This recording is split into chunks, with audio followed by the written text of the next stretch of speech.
The Galactic Council chamber echoed with arrogant laughter. The circular hall, lined with crystalline walls and glowing with faint blue light, was filled with the highest leaders of 200 worlds. They had just concluded the vote, a unanimous decision to declare war on humanity. For years, whispers of human defiance had spread through the spiral arms.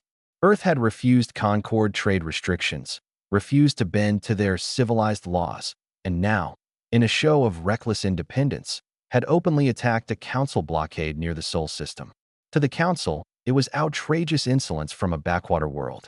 To them, humanity was still a half-feral species that had clawed its way into space far too quickly.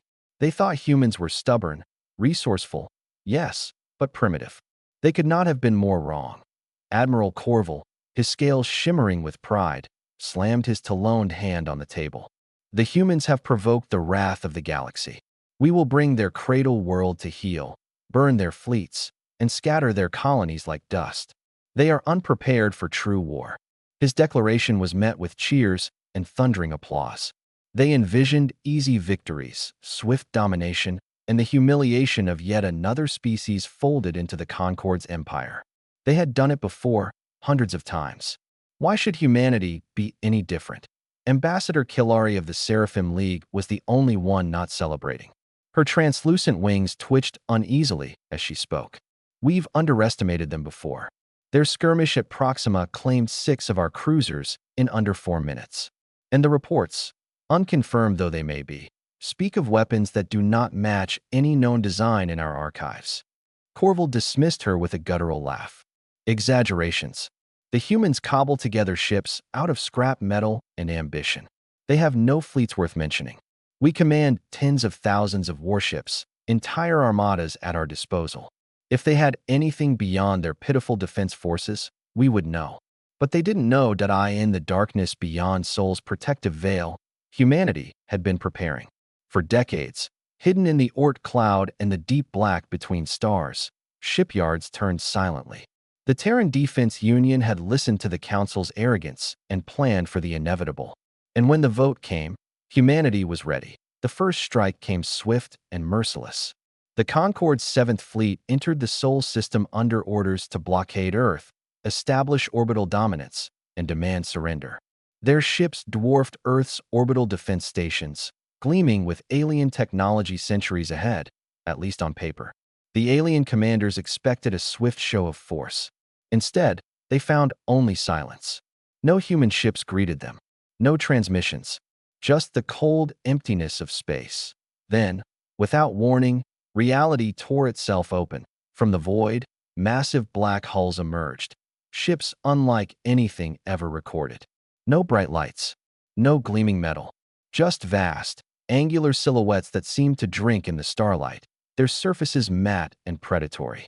At the head of the formation loomed a single Dreadnought, larger than the Concord's flagships, its hull scarred with lines of faint crimson that pulsed like a heartbeat.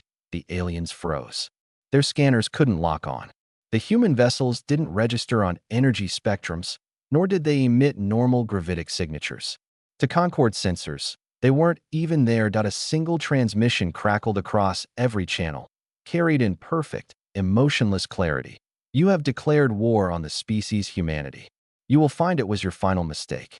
The alien admiral sneered and ordered all batteries to fire. Thousands of beams of plasma, graviton lances, and missile salvos streaked across the void. Yet when they struck, the human ships did not shudder. Their Dreadnought moved once, and space itself rippled. Every alien shot dissolved mid-flight, swallowed as though the laws of physics had bent in obedience. Then humanity answered, but a single line of sapphire light erupted from the Terran Dreadnought, cutting through space with surgical precision. It touched the lead Concord battleship for less than a second. The alien vessel disintegrated instantly, its matter unraveling into dust and plasma. No wreckage, no survivors, just nothing.